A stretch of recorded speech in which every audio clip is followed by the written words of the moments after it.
So there's a recent series on Harshad Mehta scam that has come out on the OTT platforms. So at that time, to clear a check, intercity check, took about 15 days, right? So there was a lot of it was all paper, right? I mean, and that is the gap that people like Harshad Mehta used to be able to leverage more, right? So there was a lot of inefficiency in our payments ecosystem. We'll come to lending later. And those inefficiencies were being used by people like Harshad Mehta. The RBI, in its wisdom, set up a paper in 1995, 1993, 95. They instituted a thing after the scam to centralize or network all the branches of all the banks all over India. So their vision was to have one network of all the banks all over India, and that's what created the core banking kind of initiative. So from 1995 till 2005, all the banks in India went through a core banking implementation, and typically, TCS, Finacle from Infosys, and FlexCube from iFlex played a role there. And then RTGS was a project. So real-time payments was always a dream for RBI. I mean, because of the issues that I talked about in the past, with payments taking 15 days, especially intercity payments and so on. RTGS was introduced with Logica in 2002-3, but it was only for high-value payments. And then we had IMPS that came in 2006.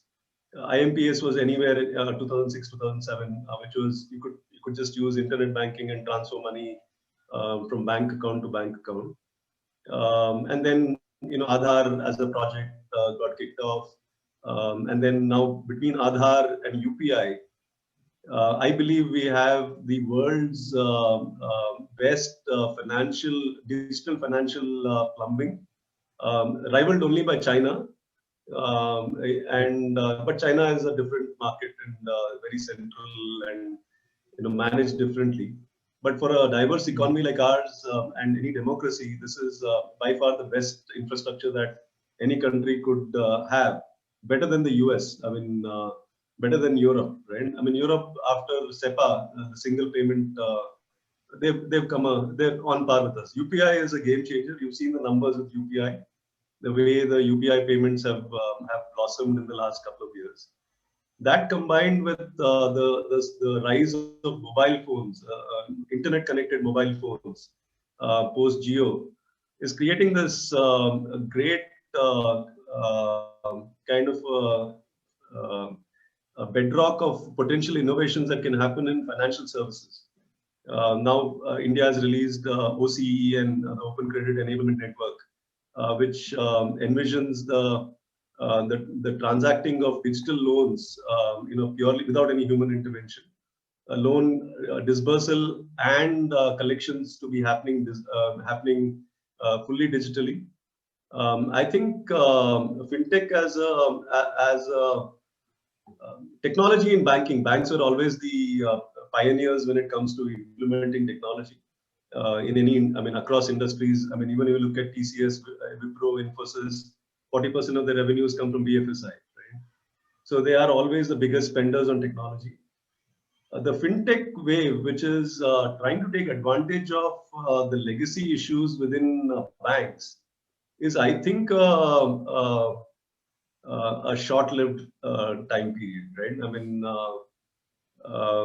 banks are by far, the underwriting of loans, the culture within the bank, to manage the balance sheet.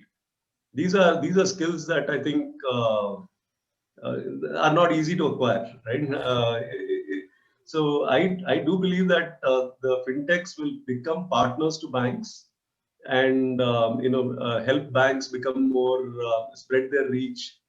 And that's, I think, balance sheet players need that, right? As they need to decrease the distribution costs, they need to work with technology-enabled players.